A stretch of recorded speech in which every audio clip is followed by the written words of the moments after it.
जोहार, जय मूल निवासी मैं संकेत और आप देख रहे हैं MN TV. Asia Times website पर 12 अक्टूबर 2020 को एक आर्टिकल पब्लिश हुआ जिसका टाइटल है the rise of the monopolist in Modi's India. इसे लिखने वाले शख्स का नाम है रविकांत। यह आर्टिकल केवल एक सवाल का जवाब देने के लिए लिखा गया है कि आखिरकार 2014 में जो व्यक्ति दुनिया के अमीर लोगों की सूची में 40वें स्थान पर था, 6 सालों में ऐसा क्या हो गया कि वह 2020 में चौथे स्थान पर पहुंच गया।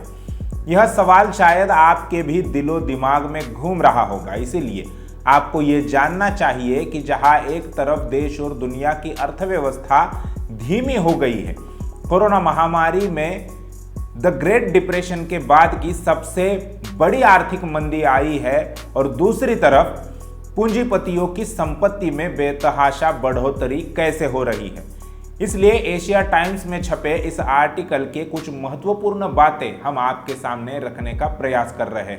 19वीं सदी में दुनिया के अमीर लोगों में शामिल एक व्यक्ति जिसका नाम रॉकफेलर है, वो ये कहता था कि own nothing but control everything, यानी खुद कुछ लागत ना लगाओ लेकिन सब कुछ नियंत्रित करो। रॉकफेलर की तरह ही भारत में धीरूभाई अंबानी नाम का एक बिजनेसमैन था जिसका नारा था कि मेरा सपना सब कुछ अपना।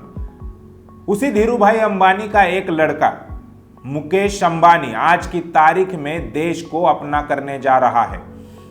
वह रॉकफेलर के विचारों पर अमल करने वाला व्यक्ति बन गया है, जो खुद कोई नई कंपनी नहीं बनाता बल्कि अपनी कंपनी के साथ अन्य कंपनी का इंफ्रास्ट्रक्चर मर्ज कर देता है, जैसे ऑयल या गैस कंपनियों का किया है या बीएसएनएल का आज की तारीख में किया है।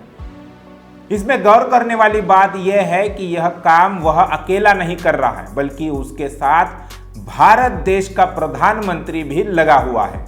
यहां पर हम एक उदाहरण के लिए भारत की सबसे बड़ी गैस उत्पादक कंपनी ओएनजीसी और रिलायंस के बीच चली गैस चोरी की केस की बात करेंगे।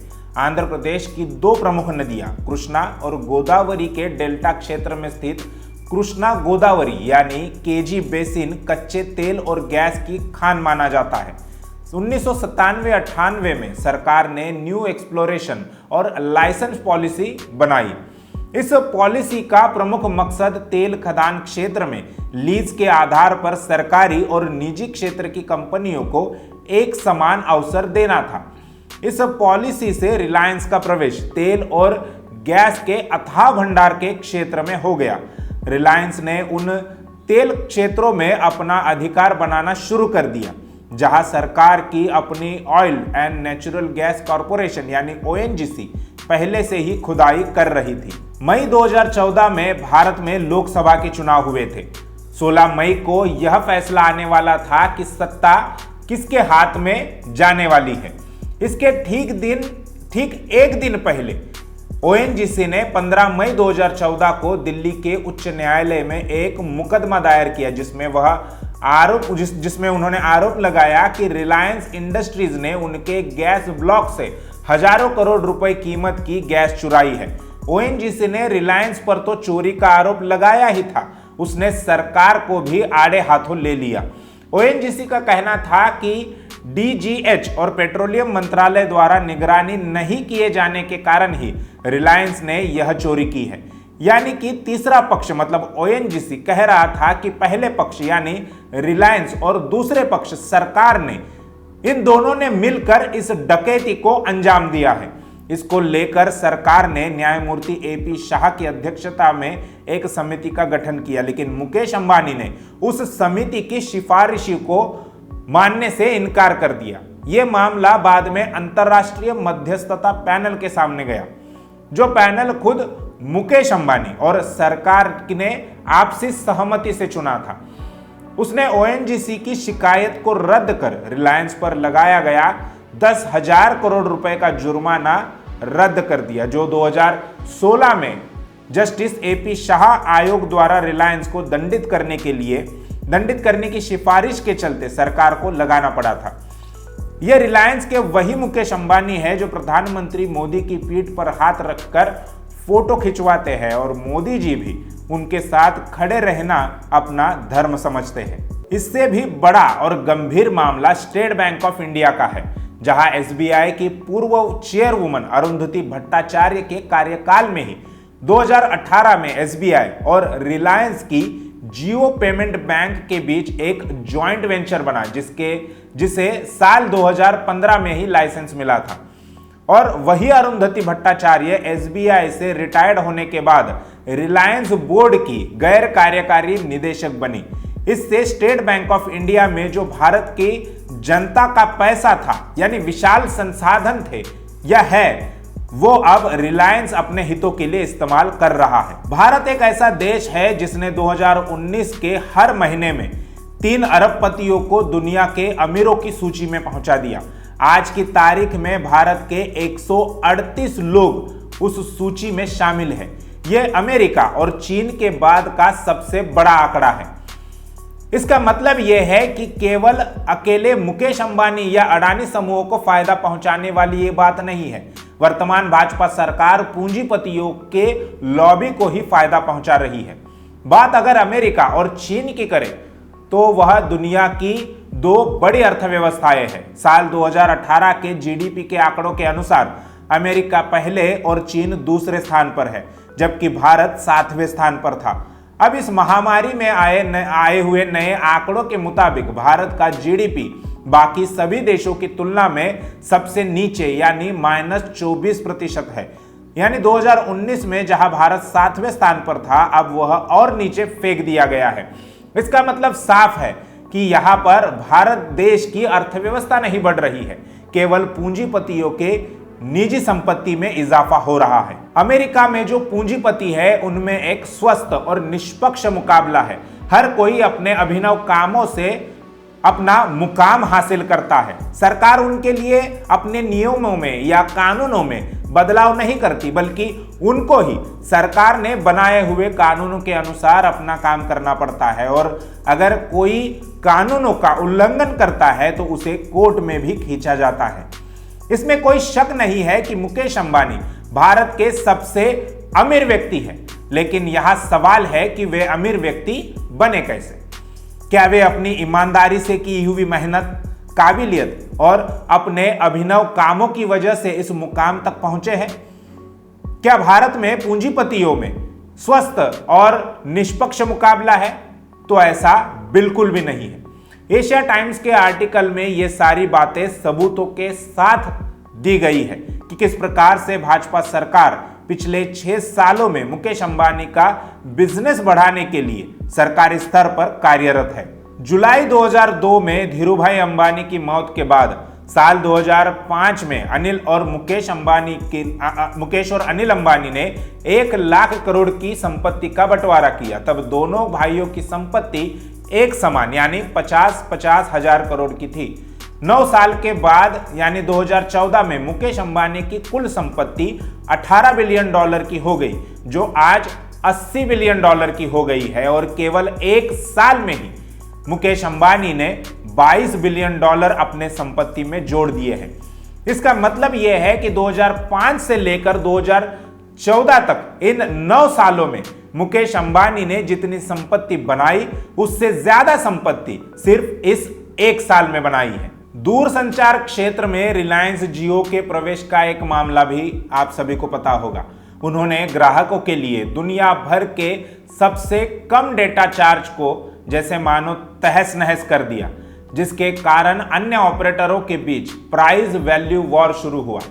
आसान भाषा में समझा जाए तो रिलायंस जियो ने ऐसे ऑफर्स दिए जिसके चलते बाकी ऑपरेटर जैसे वोडाफोन, आइडिया या एयरटेल, इनका मार्केट डाउन हो गया। अपनी सर्विस और ऑफर्स के लिए वोडाफोन टेलीकम्युनिकेशन की दुनिया में सबसे ज्यादा प्रतिष्ठित नाम था। आज वोडाफोन और आइडिया दोनों मिलकर भी अपने ग्राहकों को वह सर्विस नहीं दे पा रहे हैं जो कभी वह अपने बलबूते पर स्वतंत्र रूप से दिया करते थे। यानी नियमों के अनुसार कोई ऑपरेटर ग्राहकों को 90 दिनों से ऊपर के कोई ऑफर्स नहीं दे सकता था, फिर चाहे वह कॉलिंग हो, इंटरनेट की सुविधा हो या उसकी वैलिडिटी यानी वैधता हो। और यहां पर जियो ने 1 साल तक लोगों को इंटरनेट, कॉलिंग और उसकी वैधता भी दे दी। शुरुआती दौर में तो जियो ने ग्राहकों को आकर्षित करने के लिए सिम कार्ड और इंटरनेट की सुविधा मुफ्त में दे दी। इससे हुआ यह कि शुरुआत में ही जियो के पास मुफ्त में मिल रहे इंटरनेट की लालच में लगभग 15 करोड़ ग्राहक आ गए। इसको लेकर cellular operator of India association यानी COIA इन्होंने सरकार से तत्काल हस्तक्षेप करने को कहा, क्योंकि रिलायंस जियो ने भारतीय दूरसंचार नियामक प्राधिकरण के आदेश का उल्लंघन किया कि सभी प्रमोशनल ट्रैफिक 90 दिनों के ऊपरी सीमा से अधिक नहीं हो सकते। लेकिन ट्राई ने अपने पिछले टैरिफ आदेश में संशोधन करने के साथ साथ सिग्निफिकेंट मार्केट पावर यानी SMP की परिभाषा में बदलाव ही कर दिया, जहां एक ऑपरेटर को 30% से अधिक बाजार हिस्सेदारी यानी मार्केट शेयर का अधिकार होगा। आज जियो की बाजार में हिस्सेदारी 34% है। अगर सरकार ने अपने नियमों में बदलाव नहीं किए होते तो जियो का इतना बड़ा मार्केट शेयर नहीं होता। यानी खुद सरकार ने केवल मात्र अंबानी के लिए अपने नियमों में बदलाव किए, जिससे चाहे तो बाकियों का नुकसान ही क्यों ना हो, सरकार ने उनके नुकसान के बारे में नहीं सोचा, केवल मात्र अंबानी के मुनाफे के बारे में ही सोच लिया। ऐसे कई सारे काम मोदी सरकार ने मुकेश अंबानी के लिए किए हैं, फिर चाहे वह ऑयल कंपनियों की बात हो या हवाई जहाज हो या रेलवे हो या अब रिटेल मार्केट हो। आज की तारीख में सब कुछ अंबानी और अडानी नियंत्रित कर रहे हैं। ऐसे में इस सवाल का जवाब ढूंढना कोई बड़ी बात नहीं है कि मुकेश अंबानी इन 6 सालों में ही दुनिया के अमीर लोगों की सूची में 40वें स्थान से 4थे स्थान पर कैसे आ गए। यह वही मुकेश अंबानी है जिन्होंने मोदी जी के नोटबंदी की सराहना की थी। अब दूसरा सवाल जो हमारे मन में उत्पन्न हो रहा है कि मोदी और उनकी सरकार अंबानी या अडानी इनको फायदा क्यों पहुंचा रहा है, इसमें उनका क्या फायदा है। इसका जवाब भी बहुत आसान है। यह वही पूंजीपति है जो चुनाव में प्रचार के लिए या सांसदों और विधायकों को खरीदने के लिए पार्टी को पैसा देते हैं। उदाहरण के लिए सेंटर फॉर मीडिया स्टडी यानी CMS के अनुसार 2019 के लोकसभा चुनाव में अलग अलग दलों ने लगभग 60,000 करोड़ रुपया चुनाव में लगा दिया, जिसमें से 45 से 50% अकेले भाजपा ने लगाया। यानी लगभग 25 से 30,000 करोड़ रुपया भाजपा ने 2019 के लोकसभा चुनाव जीतने के लिए खर्च कर दिए। ये वो आंकड़ा है जिसका रिकॉर्ड उपलब्ध है, जिसका कोई रिकॉर्ड नहीं है। इस प्रकार का आंकड़ा इससे ज्यादा हो सकता है। इतना पैसा भाजपा के पास आया कहां से? अंबानी और अडानी जैसे पूंजीपति ही राजनीतिक दलों को पैसा देते हैं ताकि जब वह सरकार बनाए तब इन्हीं पूंजीपतियों को फायदा पहुंचाने वाली नीतियां बनाई जाए। भारत ने समाजवाद को स्वीकार किया है, लेकिन वह शब्द महज संविधान की प्रस्तावना में ही रह गया है। और 1991 में भारत ने नई आर्थिक नीति को अपनाते हुए LPG यानी निजीकरण, उदारीकरण और भूमंडलीकरण के साथ आधिकारिक तौर पर पूंजीवाद को भी स्वीकार कर लिया। तब से ही देश में निजीकरण का दौर बड़े पैमाने पर शुरू हुआ है। पूंजीपतियों को टैक्स में छूट और बेलआउट या स्टिमुलस पैकेज की घोषणाएं भी इसी LPG के दौर में शुरू है। इसी के चलते भारत पर कर्ज का बोझ बढ़ते ही जा रहा है और दूसरी तरफ पूंजीपतियों की संपत्ति भी। केंद्रीय अर्थ मंत्रालय के आंकड़ों के मुताबिक देश पर 101.3 लाख करोड़ रुपए का कर्ज है। यह 6 रिलायंस कंपनियों के मार्केट कैपिटल से भी ज्यादा है। मार्च 2020 तक 94.3 लाख करोड़ रुपए का कर्ज था, जो अब 101.3 लाख करोड़ का हो गया है। यानी केवल 5 महीने में ही लगभग 7 लाख करोड़ का कर्ज बढ़ा है। बात 2014 की करें तो उस वक्त देश पर 54 लाख करोड़ रुपए का कर्ज था, जो मोदी राज के 6 सालों में ही लगभग 2 गुना हो गया है।